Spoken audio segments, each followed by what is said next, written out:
بسم اللہ الرحمن الرحیم۔ السلام علیکم ورحمۃ اللہ وبرکاتہ۔ بچوں، میں آپ کی ٹیچر ہوں مس عظمیٰ۔ کیسے ہیں آپ سب؟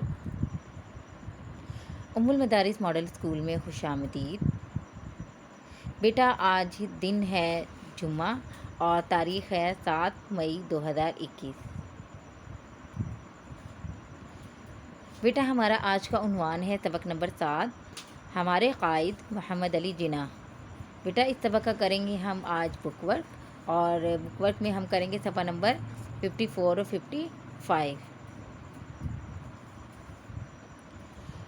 بیٹا، پیج نمبر 54 میں ہے الفاظ کے معنی یاد کریں۔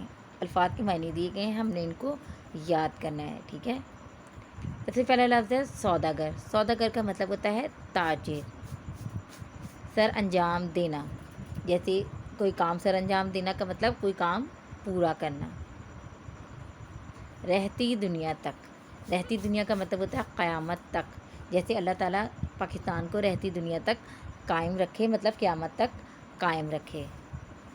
اس کے بعد ہے اگلا لفظ مخصوص۔ مخصوص کا مطلب ہوتا ہے خاص۔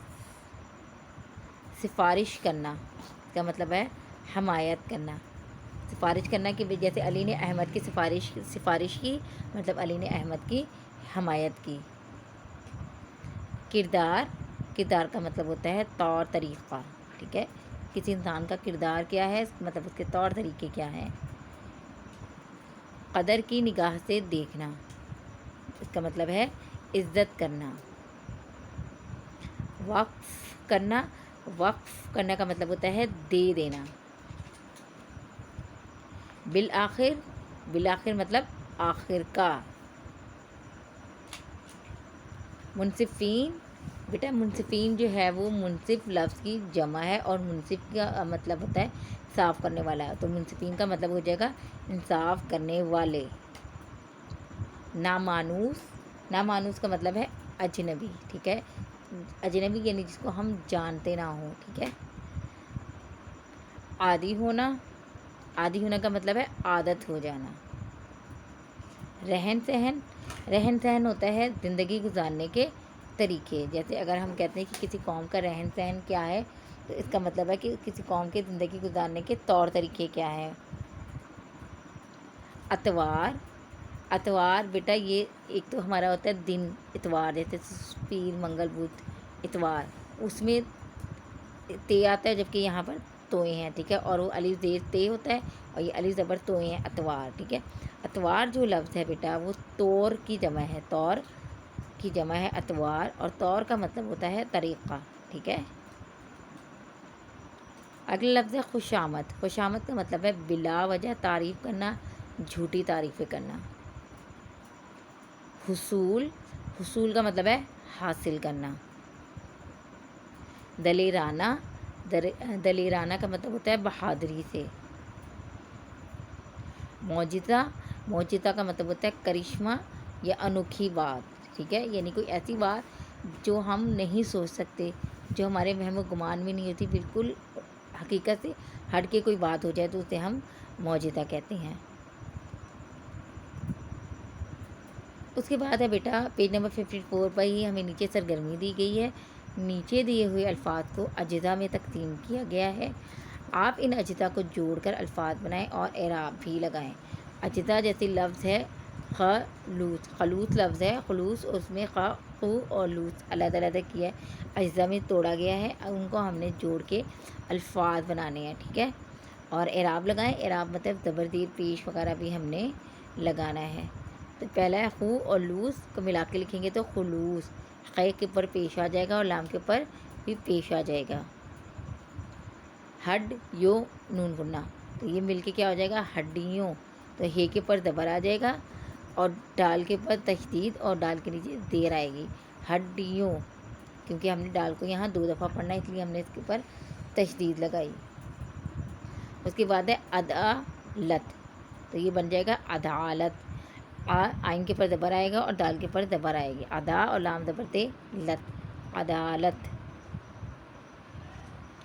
اس کے بعد ہے سفارش، اس کو ملا کے ہم بنائیں گے، کیا لفظ بنے گا سفارش، سین کے نیچے زیر آ جائے گی، فے کے اوپر زبر آ جائے گا، صفا، اور ری کے نیچے زیر آئے گی، سفارش۔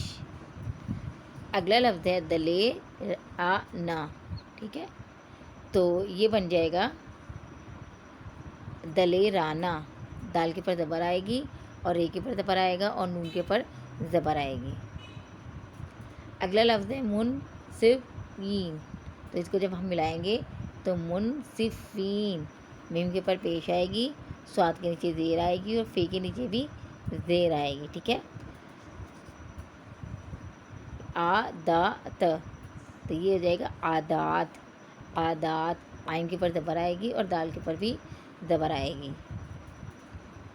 انگلستان، تو جب یہ کو ہم ملا کے لکھیں گے تو یہ بن جائے گا انگلستان، الف کے نیچے زیر ہے، الف زیر نون قاف انگ، لام کے نیچے زیر ہے، لام زیر سے انگلس، انگلس، اور تیز پر زبر آئے گی، تیز زبر الف تان نون تان، انگلستان۔ اگلا ہے خوشامد، اس کو جب ہم جوڑیں گے تو یہ بن جائے گا خوشامد، خے کے اوپر پیش آئے گی اور شین کے اوپر زبر اور میم کے اوپر بھی زبر آئے گی۔ اس کے بعد ہے تعلیم، تو یہ بن جائے گا لفظ تعلیم، تی کے پر زبر آئے گی اور لام کے نیچے زیر آئے گی۔ اس کے بعد ہمارا پیج نمبر جو 55 ہے اس میں ہمیں دیا گیا خالی جگہ پر کریں، ہم نے خالی جگہ پر کرنی ہے۔ نمبر 1 ہے قائد اعظم 1876 کو پیدا ہوئے، تو تاریخ یہاں پہ کون سی ہے، تاریخ اور مہینہ لکھنا ہے 25 دسمبر، تو بیٹا یہاں پہ 1976 اردو ہندسوں میں لکھا ہے، تو ہم نے بھی اس کو 25 جو ہے وہ اردو ہندسوں میں ہی لکھنا ہے، 25 دسمبر۔ نمبر 2 ہے آپ کے والد ڈیش کے تاجر تھے، کس چیز کے تاجر تھے، چمڑے کے۔ نمبر 3 ہے قائد اعظم کا پورا نام ڈیش تھا، کیا نام تھا پورا، محمد علی جناح۔ اس کے بعد ہے آپ نے ڈیش سے میٹرک کا امتحان پاس کیا، تو کہاں سے پاس کیا تھا، مدرسۃ الاسلام۔ نمبر 5 ہے آپ نے ڈیش سے قانون کی اعلیٰ تعلیم حاصل کی، تو کہاں سے حاصل کی تھی، انگلستان سے۔ اس کے بعد نمبر 6 آپ نے کبھی کسی انگریز افسر کی ڈیش نہ کی، کیا نہ کی، خوشامد نہ کی۔ اگلا ہے درست جواب کا انتخاب کریں، انہوں نے ہمیں آپشن دیے ہیں، اس میں سے ہم نے درست جواب کا انتخاب کر کے خالی جگہ میں لکھنا ہے۔ نمبر 1 ہے قائد اعظم ڈیش میں پیدا ہوئے، ہمیں آپشن دیے ہیں ملتان، پشاور، کراچی۔ قائد اعظم کہاں پیدا ہوئے، کراچی میں، تو ہم یہاں کراچی لکھیں گے۔ اس کے بعد ہے انگلستان جاتے وقت آپ کی عمر ڈیش تھی، ہمیں آپشن دیے ہیں 15 سال، 16 سال، 17 سال، تو کتنی سال ان کی عمر تھی، 16 سال۔ اگلا انگریز افسر آپ کو ڈیش کی نگاہ سے دیکھتے تھے، آپشن ہمیں دیے ہیں عزت، خوشامد، قدر، تو کیا ہے، قدر کی نگاہ سے دیکھتے تھے۔ اس کے بعد ہے آپ نے ڈیش یونیورسٹی کا انتخاب کیا، آپشن ہمیں دیے آکسفورڈ، لنکن ان، ہارورڈ۔ لنکن ان جو ہے اس کا انتخاب کیا تھا۔ اس کے بعد لنکن ان میں دنیا کے 10 بڑے ڈیش کے نام لکھے تھے، آپشن ہے حکمران، سائنسدان، منصفین، تو دنیا کے کن کے 10 بڑے ڈیش کے نام لکھے تھے، منصفین کے نام لکھے تھے۔ قائد اعظم اور ان کے ڈیش نے پاکستان بنانے کے لیے جد و جہد کی، دوستوں نے، بھائیوں نے، ساتھیوں نے، قائد اعظم کے ساتھیوں نے پاکستان بنانے کے لیے جد و جہد کی تھی۔ تو بچوں آپ نے پیج نمبر 54 اور یہ 55 کو حل کرنا ہے بک ورک، اور ایک کی تصویر بنا کر آپ نے مجھے جی سوٹ پر سینڈ کرنی ہے، ٹھیک ہے، اپنا خیال رکھیے گا، اللہ حافظ۔